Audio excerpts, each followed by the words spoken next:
she was absolutely serious. In her office, didn't quite understand what they were trying to do.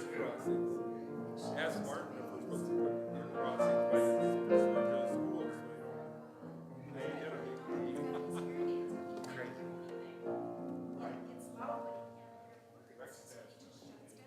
Oh, I know. Yeah, I bought a new truck last week. What'd you buy? 16 Canyon.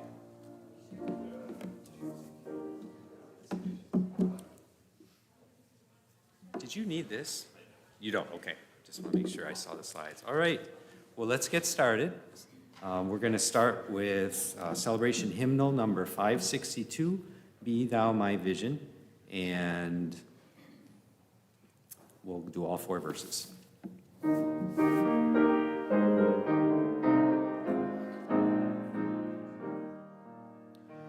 Be thou my vision, O Lord of my heart, not be all else to me save that thou art.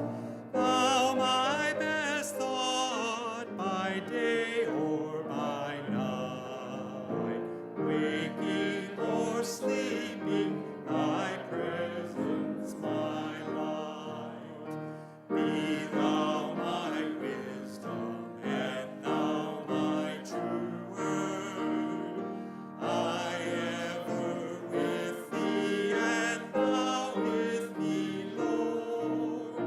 Thou my great Father, I thy true Son. Thou in me dwelling, and I with thee one. Riches I heed not, nor man's empty praise. Thou mine inheritance now and always. Thou and thou only first in my heart. My King of heaven, my treasure thou art. High King of heaven, my victory won. May I reach heaven's joys, bright heaven's sun. Heart of my own heart, whatever befall, still be my vision, O ruler of all. Thank you. All right, and we'll turn next to 539, a few pages before. My faith looks up to thee, and we'll do all 4 verses.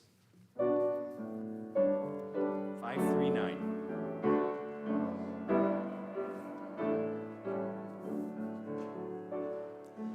My faith looks up to thee, thou Lamb of Calvary, Savior divine. Now hear me while I pray, take all my guilt away.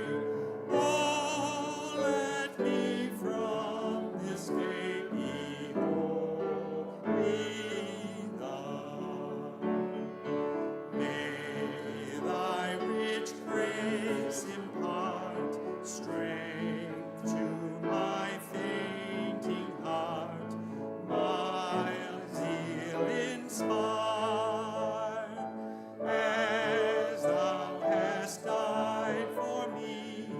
Oh, may my love to thee, pure, warm, and changeless be, a living fire.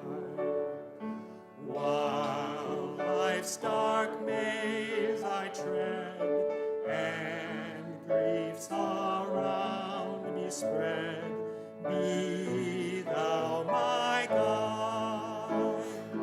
Bid darkness turn to day, wipe sorrow's tears away, nor let me ever stray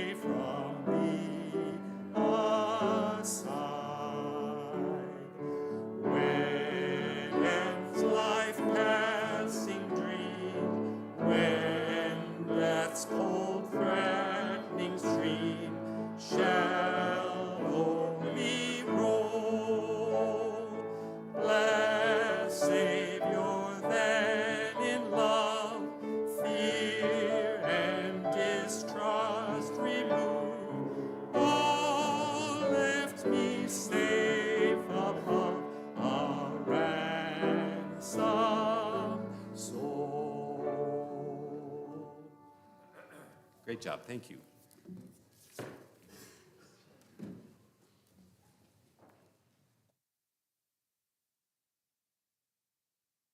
Green over here.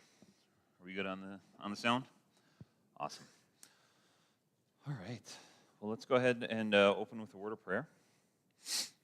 God and Father, Creator and King, you are infinite in your majesty and your glory. You're infinite in your being. We could spend eternity trying to understand you, Lord, and we would still come up short. We look forward to that eternity, getting to know you more and more. You're infinite in your wisdom. We know that you created time, the beginning of time. We're so grateful you've given us your word to help us fill in some of the beginnings and the ends. Lord, pray that you would just give us a drop of your wisdom today as we discuss some of the end times here, Lord. Just pray that you would be magnified, that we would be minimized, just that we might learn from you today. In your name, amen. All right. So, the story. Tuesday, pastor sent me a text, said, hey, I don't have anybody to fill in yet for Sunday evening. Do you want to take Sunday evening service?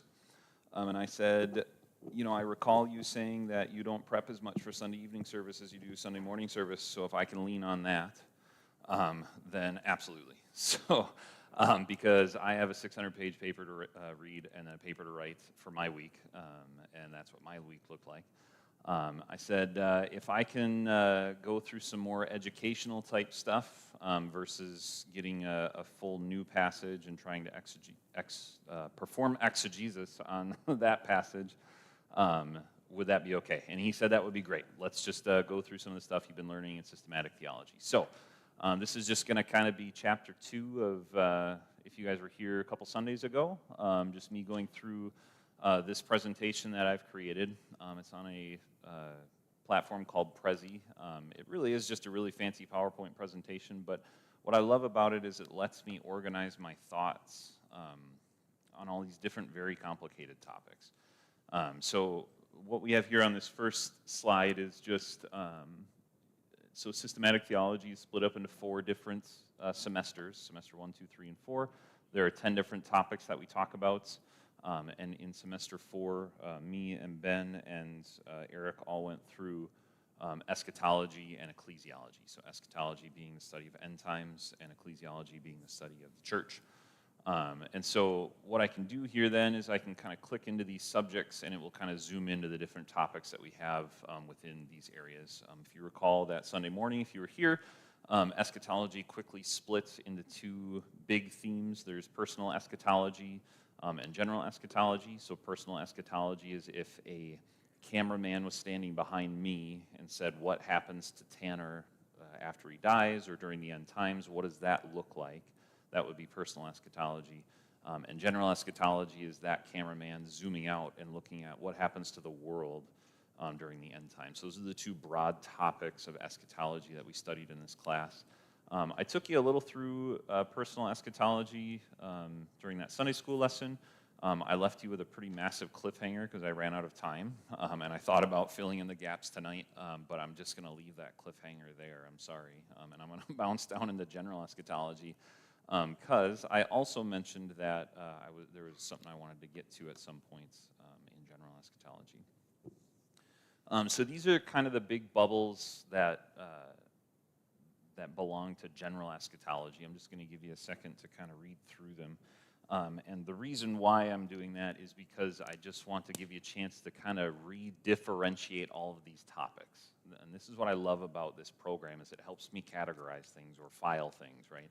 Because sometimes you might get the millennium confused with the rapture, confused with tribulation, confused with the resurrection, confused with the judgments. But these are all very separate topics when it comes to general eschatology. I'm going to jump into the rapture bubble today. But just to clarify again, we're not talking about the tribulation. We're not talking about the millennium. And all of this kind of bleeds together when you think about a system of theology. But I'm going to leave those pieces alone for tonight, if that's all right with you guys. And we're just going to double-click on the rapture. So we'll pop into here. So as I mentioned in the previous class, I really like to start with what we know. There are a lot of different views. I have 5 of them represented here. This is not all the views of the rapture, but this is 5 different views of the rapture. And I like to start with what we know. And the reality is what we know is actually fairly limited in its scope, that nobody argues about. What we can know is the word the rapture is not actually found in the Bible if you dig for it. We've given a word to the construct of the idea of the rapture, which we've put together through a bunch of different verses. But the word rapture, isn't actually in the Bible.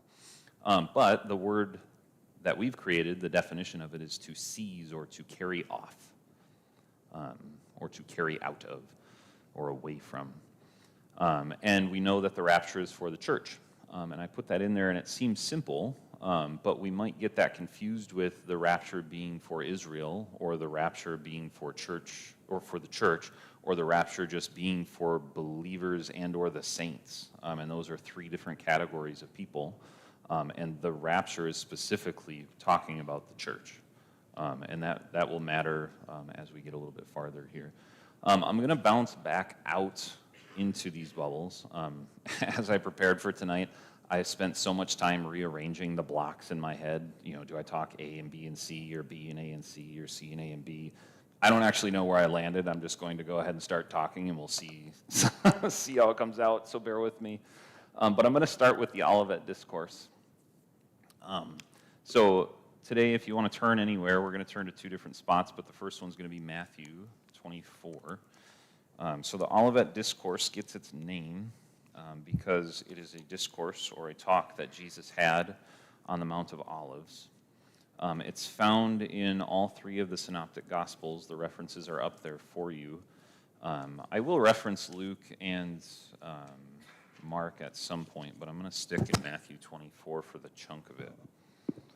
I'm going to read most of it, but I am going to jump around just for time's sake as well. But just to read it real quick. To give everybody context out the gate is this is happening during the Passion Week. So Jesus has had his triumphal entry. If you go back a couple of chapters, he's already had all of the parables that he's teaching everyone, and then the rebukes that he's been giving to the scribes and Pharisees. And so then after all of that, in verse 1, Jesus left the temple where he was teaching and was going away when his disciples came to point out to him the buildings of the temple. But he answered them, "You see all these, do you not? Truly, I say to you, there will not be left here one stone upon another that will not be thrown down." As he sat on the Mount of Olives, the disciples came to him privately, saying, "Tell us, when will these things be, and what will be the sign of your coming, and at the end of the age, and of the end of the age?" And then we'll get into verse 4 here. But the first thing I'd want to say is, and the reason I'm bringing up the Olivet Discourse first when it comes to the rapture, because remember, we're talking about the rapture here, is if you start to read any of the defenses of the different views, right? So we had, if you remember the bubbles when we zoom out, it was preterist and pre-tribulation, mid-tribulation, post-tribulation. The skeleton of most of those arguments is going to be Matthew 24 through 25, or the other synoptics readings of them, the Olivet Discourse. But something that Dr. Bowder was teaching us in his class is that the Olivet Discourse doesn't actually say anything about the rapture. It's not about the rapture, and yet the skeleton of our arguments for the rapture is coming from this text. And I think I'll, again, as I rearrange my blocks, I think I'll just make the points out the gate, so as we read, you can kind of see what I'm talking about here. So here we have a question from the disciples, right? As he sat on the Mount of Olives, the disciples came to him privately, saying, "Tell us, when will these things be, and what will the sign of your coming, and of the what will be the sign of your coming and of the end of the age?" What will be the sign? Thank you. What will be the sign of your coming and at the end of the age? So when we think about the rapture, we just defined it, a thing that we know, the rapture is for the church, right? And when we go through the entire Old Testament, does the entire Old Testament say anything about the church? No, there's nothing in the Old Testament about the church. So cue Jesus onto the scene here in the New Testament. Here we have the gospel.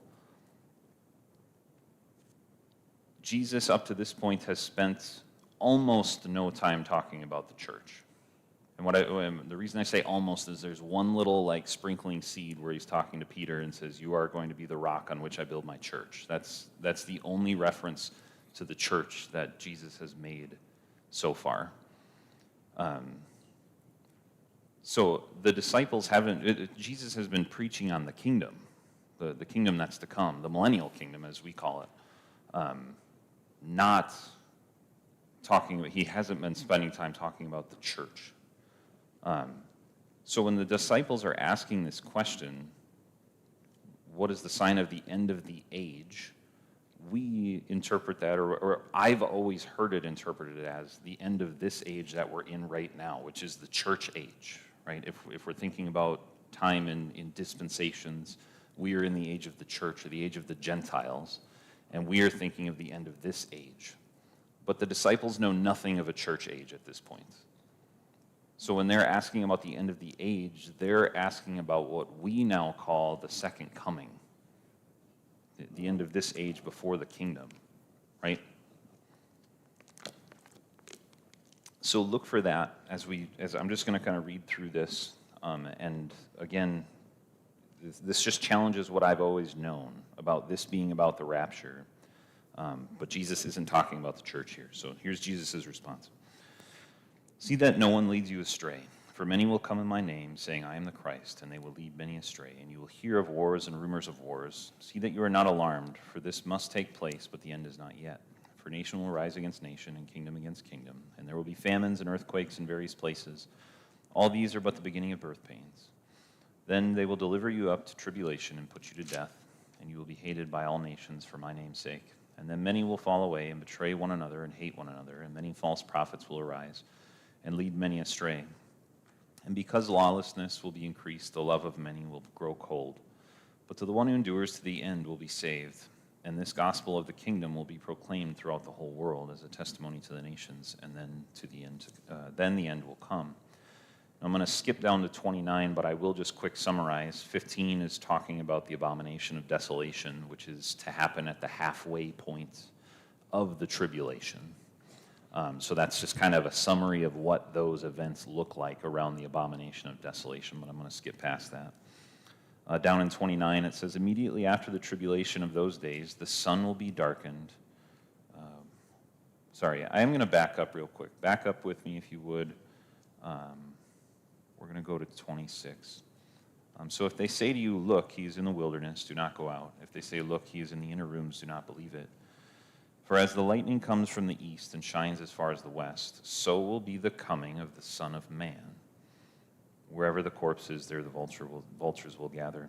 Immediately after the tribulation of those days, the sun will be darkened, and the moon will not give its light, and the stars will fall from the heavens, and the powers of the heavens will be shaken. Then will appear in heaven the sign of the Son of Man.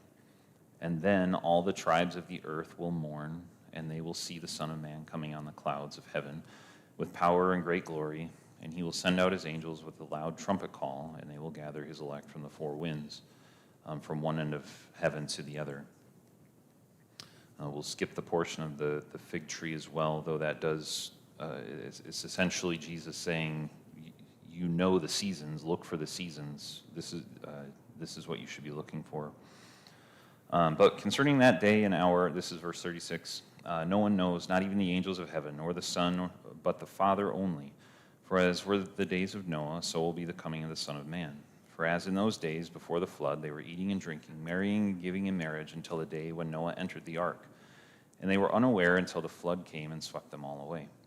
So will be the coming of the Son of Man. Then two men will be left in the field. Then two men will be in the field. One will be taken and one left. Two women will be grinding at the mill. One will be taken and one left. Therefore stay awake, for you do not know on what day your Lord is coming. And then I will end there. The next section, and then the start of verse 25 is talking about the faithful servant, the ones who are ready, and then the 10 virgins, the ones who are ready there as well. So again, especially the context of those last couple verses, 2 men will be in the field, one will be taken and one will be left. 2 women will be grinding at the mill, one will be taken and one will be left. And then back in verse 31, and he will send out his angels with a loud trumpet call, and they will gather his elect from the 4 winds, from the one end of the heaven to the other.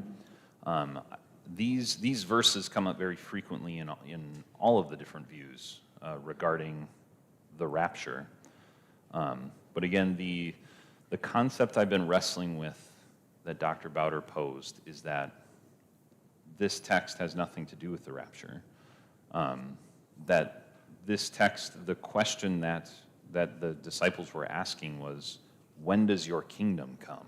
When does the millennium come? And Jesus gives them the answer in verse 30. It says, then will appear in heaven the sign of the Son of Man, and then all the tribes of the earth will mourn, and they will see the Son of Man coming on the clouds of heaven, power and great glory. So they're asking, what is the sign of your coming and what is the end of the age? The answer is the same. There were 2 separate questions from the disciples, but it was the same answer.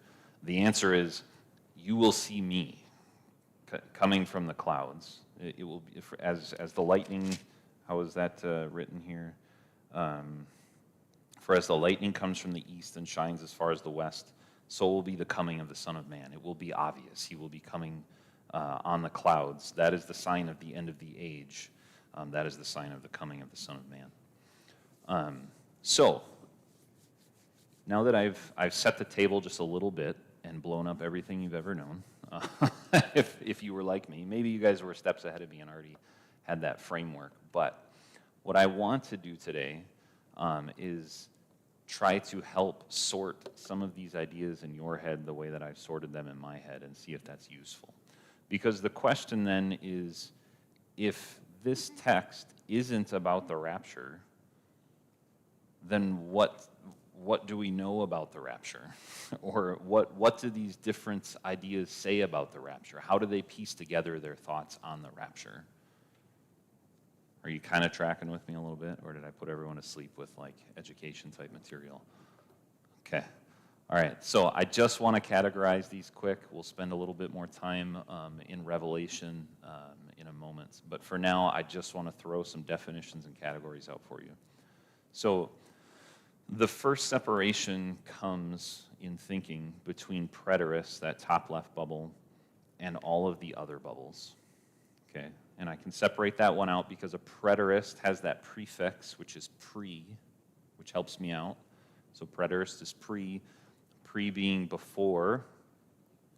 And in the preterist view, so there's preterists and then there's futurists would be the opposite of. So the 4 other bubbles are all futurists in a big category, if you will. But the preterists believe, the preterist view would say that all of the prophetic, or let me start here.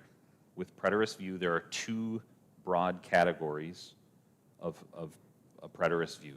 One is full preterism, or radical preterism. The other is partial preterism, or moderate preterism. The full preterist view believes that all prophecies of the New Testament have already taken place, all of them. So we're not looking forward to a rapture, we're not looking forward to a tribulation, we're not looking forward to a second coming. All of that has been taken care of. And then the partial preterists, or the moderate preterists, would say most of the prophecies have been taken care of, but we're still waiting for the second coming, specifically the second coming, the resurrection, and the judgments. Those have not happened yet, but everything else has been taken care of. The emphasis in a preterist view is time markers. So they're going to pull from passages. Let's see if I can do this here. They're going to pull from passages like Matthew that say, "Truly I say to you, this generation will not pass away until all these things take place." So it's giving us time markers, and they're saying in this verse, this generation applies to the people that exist right now, the contemporaries of Jesus, the people who were alive during Jesus' time. This generation won't pass away till all these things have taken place. So all of these things must have taken place because that generation has passed away, right? Oh, that is not what I wanted to happen. Apologies. We are up here. I can't quite see this arrow right here, which is what the issue is. Oh, it's better over here. Or Matthew 16:28. Truly I say to you, there are some standing here who will not taste death until they see the Son of Man coming in his kingdom. Again, sounds very much like these people who I'm standing next to. Some of them will still be alive when the Son of Man comes back. And then 10:23, when they persecute you in one town, flee to the next. For truly I say to you, you will not have gone through all the towns of Israel before the Son of Man comes. So all of these kind of soon, the time is near type passages are used to explain in a preterist view that the kingdom and all of that has been taken care of already. What that does leave them with is when you start talking about verses 29 through 31, where the Son of Man is appearing on the clouds in great glory, trumpet calls, things of that nature, that clearly didn't happen in reality. I would have hoped that somebody would have documented that. Instead, they rely on symbols for that, or that's all symbolic in nature. So I'm not giving a full presentation on each of these views as far as their defenses, but this is just kind of a general understanding, if that's fair for you guys here. So the second one that I can differentiate out would be the post-tribulationism view. And the difference here is going to be regarding troubles, which is the second part of that slide there, where if we go, and you don't have to turn there if you don't want to, but 1 Thessalonians 5:9, the context here is Paul is talking to the church in Thessalonica, and he's writing about the coming day of the Lord. And for time's sake, I'm just going to read the verse I want to get to, which is verse 9, which says, "For God has not destined us for wrath, but to obtain salvation through our Lord Jesus Christ." So that 1 Thessalonians 5:9 verse is used by the other three bubbles that I'll get to say that the church, who the rapture is for, will not endure God's wrath. Which is talking about eternal wrath, but it's also talking about the wrath of the tribulation, which I'll get to a little bit later. Versus a post-tribulationist view, they would take that there are no promises for the church that they will be exempt from God's wrath. And they would look at something like Acts 14:22, which I have here, which says... strength. So again, we have Paul here. He's come to Antioch, and it says he's strengthening the souls of the disciples, encouraging them to continue in faith, and saying that through many tribulations we must enter the kingdom of God. So for the post-tribulationists, they're saying we don't have an exemption from the tribulation. So if there's a rapture, it's going to happen at the end of the rapture, and the church will just endure it. And then they bolster it with a lot of verses that talk about the Lord being with us in trials, and then us enduring to the end. So that would be kind of separating those top two bubbles from the other three, if that's fair. Tracking with me so far? Awesome. So then mid-tribulation, pre-tribulation, and then pre-wrath, they all have one thing in common. And the one thing they have in common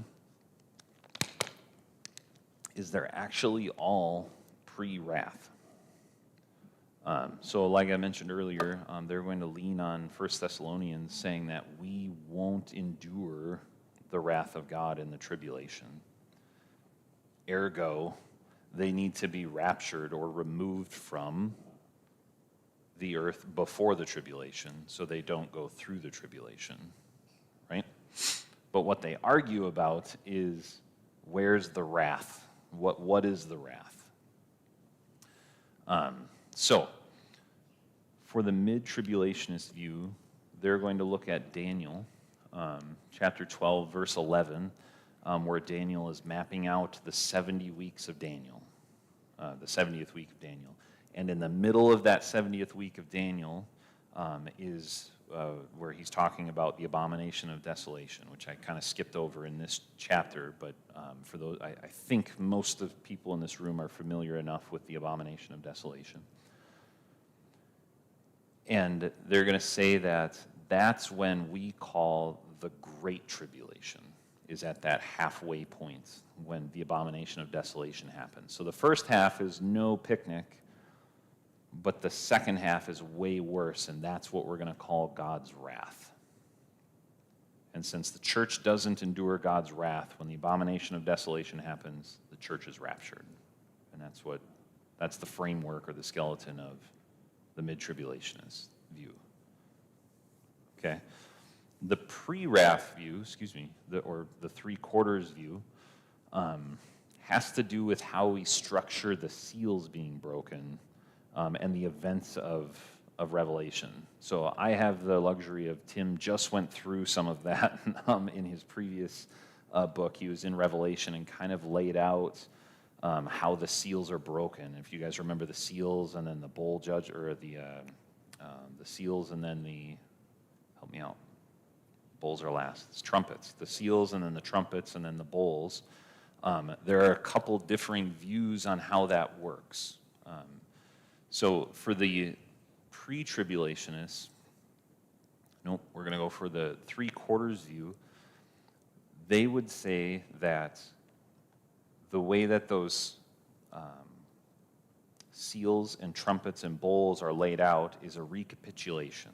So the seals, the seven seals, actually happen over the whole 7 years of the tribulation. And then the trumpets, they don't start till later, but then they cover to the end of the tribulation, right? So you got this front half has the seals, and then this piece has the seals and the trumpets. And then there's another recapitulation where are the bowls. So from here to here you have the seals. From here to here you have the seals and the trumpets. And then from here to here you have the seals, the trumpets, and the bowls, right? And they would say that the bowls, if you go to Revelation 16:1, they would say that these are the bowls are the wrath of God. So here in 16:1, then I heard a loud voice from the temple telling the seven angels, go and pour out on the earth the seven bowls of the wrath of God. So again, all three of these views are going to say we're exempt from the wrath, but mid-tribulationist is going to say wrath doesn't come till abomination of desolation at the halfway point.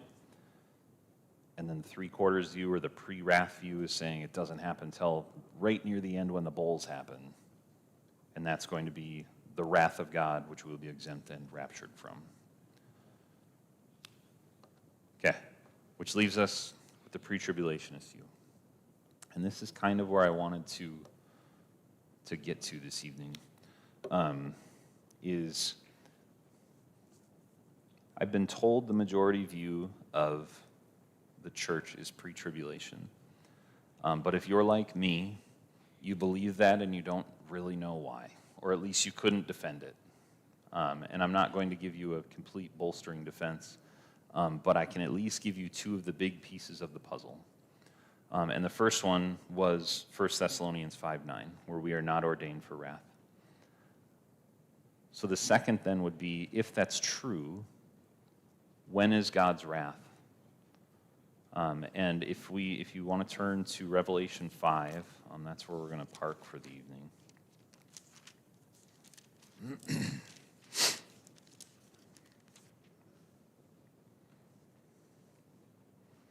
So, Revelation 5.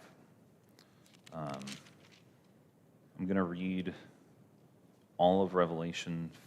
Well, I'm just going to read the first chunk here and see where we go. Revelation 5:1. Then I saw in the right hand of him who was seated on the throne a scroll written within and on the back, sealed with 7 seals. And I saw a mighty angel proclaiming with a loud voice, "Who is worthy to open the scroll and break its seals?"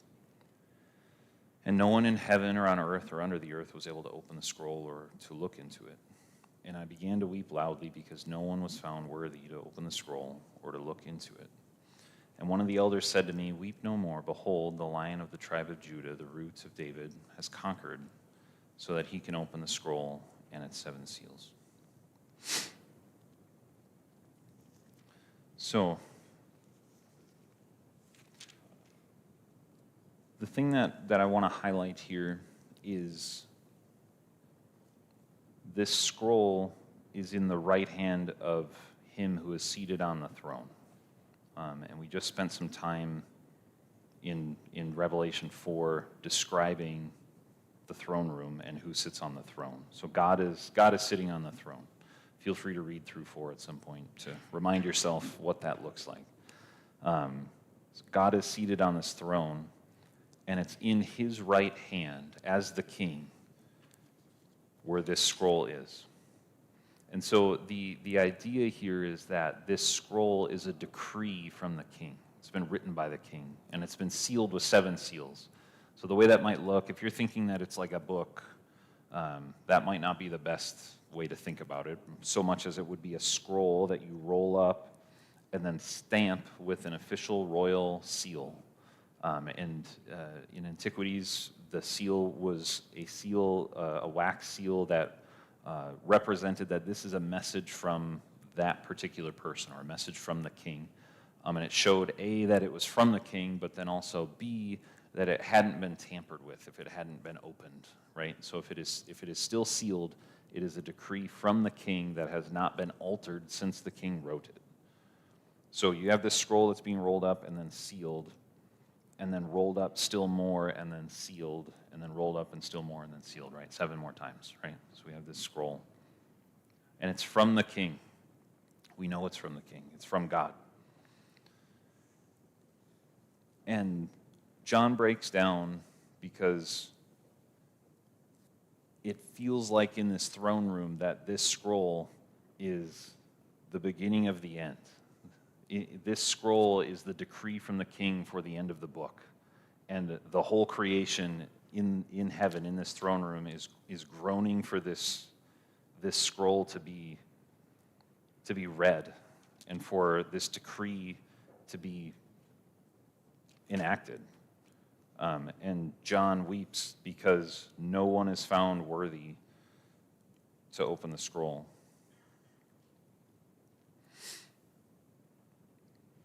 And just as he's losing hope, the angel says, "Look, here is the Lion of the tribe of Judah, the root of David, has conquered so that he can open the scroll and its 7 seals." One moment. Okay, and then in verse 8, we see him taking the scroll, the Lamb taking the scroll, and then all of heaven bursts into, it just breaks open. Everybody is happy, everybody is rejoicing. He's worthy to take the scroll. I'm abbreviating for time, sorry. Allow me to do some math in my head. All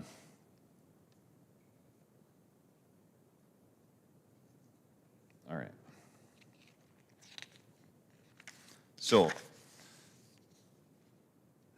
the point being made here is that this scroll and this decree, whatever is on these scrolls, we haven't got to that yet, but whatever is on there is from God. There's no doubt of it. It's not the Antichrist, it's not Satan, it's not, global warming or anything like that. There's nothing, there's no doubt that what is coming from these scrolls, what is about to happen, was written by God the Father, but then is now being put into action by God the Son. God is doing this. So you can't blame it on anyone else. So we know it's from him. And when we get into 6, it starts to, what happens with these scrolls starts to be revealed. And I'm not going to read all of this because, again, we've been through this recently. But just to summarize, right? So the first 4 seals that happen are the 4 riders, if you guys remember the 4 riders. And the first one is we have this rider with this on a white horse, and he's got a bow and he's got a crown. What this is representing is conquest. It's governmental conquest. The ability of governments to put people under subjugation.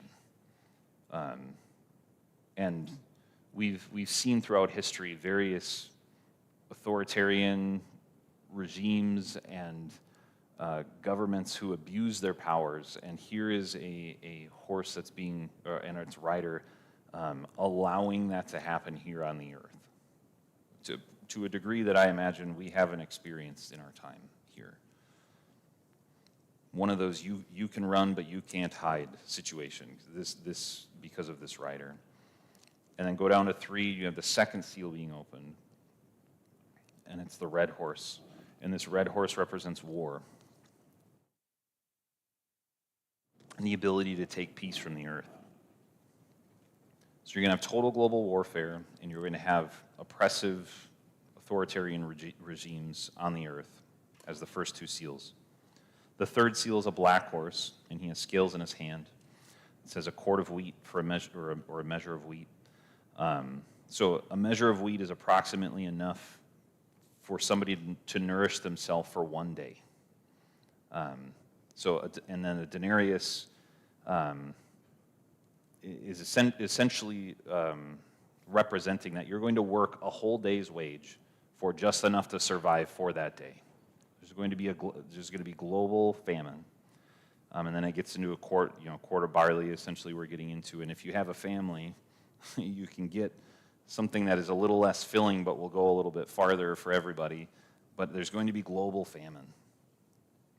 And then the 4th seal is this pale green horse.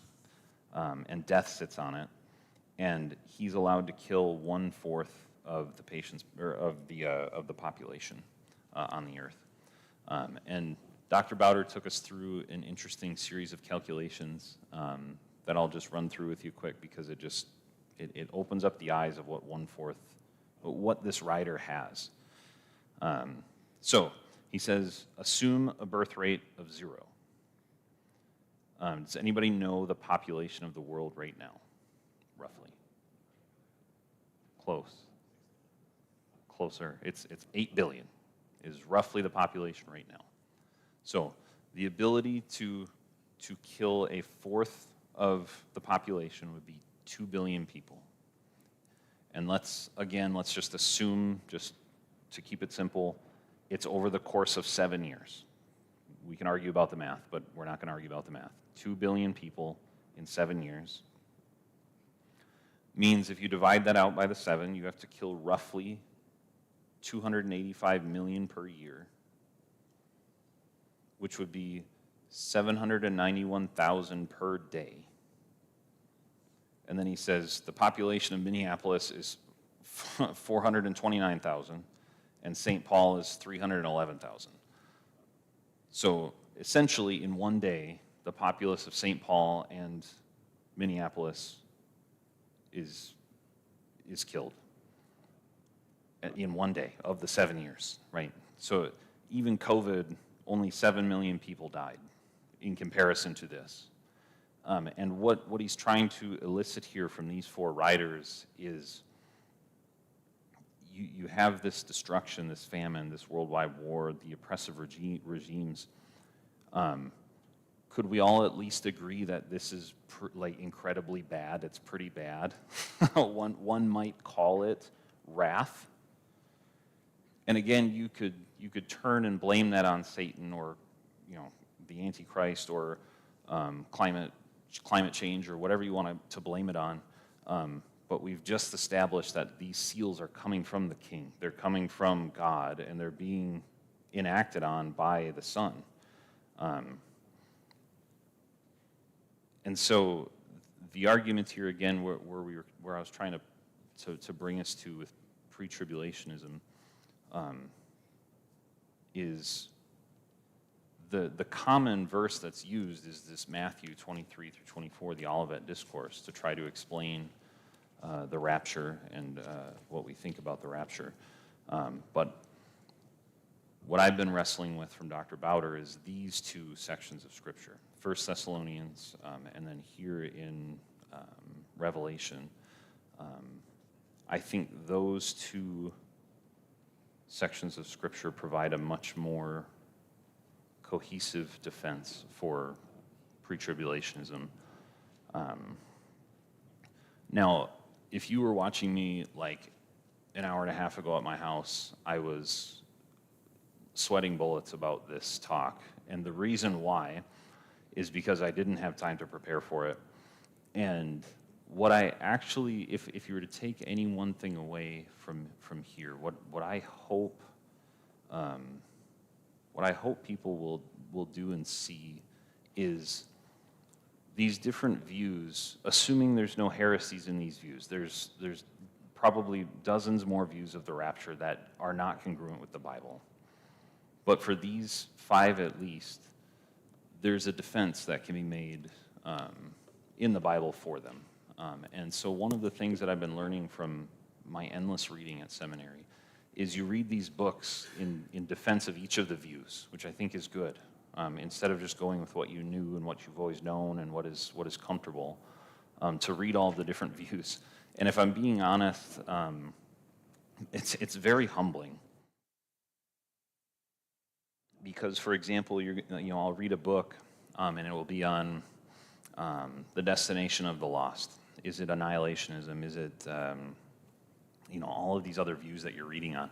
And you'll open that book, and it'll teach you all about the defenses for annihilationism. And you read it, and you're like, man, this makes sense. This is defensible. This is right. Like, it has to be this, right? And then the very next chapter is somebody arguing against it. And you're like, oh, no, it's not that. It can't possibly be that. Like, these are all the things that are wrong with that. And then you get into the next view, and somebody's defending that view, and it says, and you're like, man, this is right. You have this all laid out. It makes perfect sense. This is what it is. And then the very next chapter is somebody saying it can't be this, it can't be that view because of this, that, and the other thing. Oh, yeah, there's no way it can be that. And that has happened to me over and over and over and over again, reading these books, going through these topics. So I know I spent most of my time up here. This is what I struggled with before, like an hour and a half ago, like I said, is I spent most of my time talking about pre-tribulationism as if it is the correct view. I think it's very defensible, but I've also read on these other 4 as well, and they're also very defensible. So I would encourage you to consider them.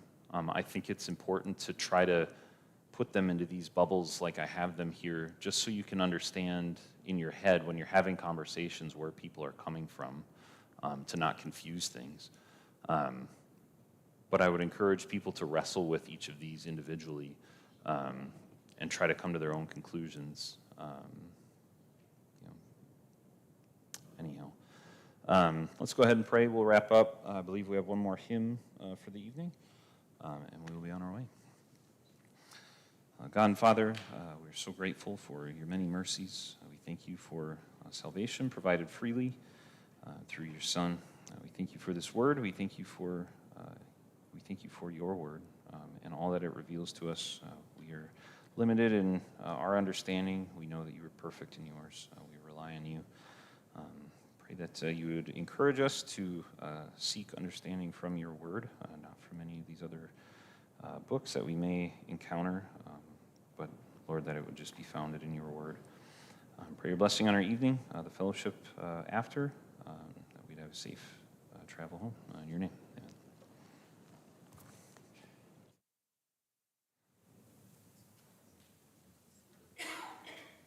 So we're not singing about wrath. But if you open Celebration Hymnal to 564, we are going to sing about our walk with the Lord. Just a closer walk with thee. It's 3 verses. At the fourth, what looks like the 4th verse is the refrain. So sing the first verse, refrain, second verse, refrain. Actually, first and third verse. So first and third with a refrain after each.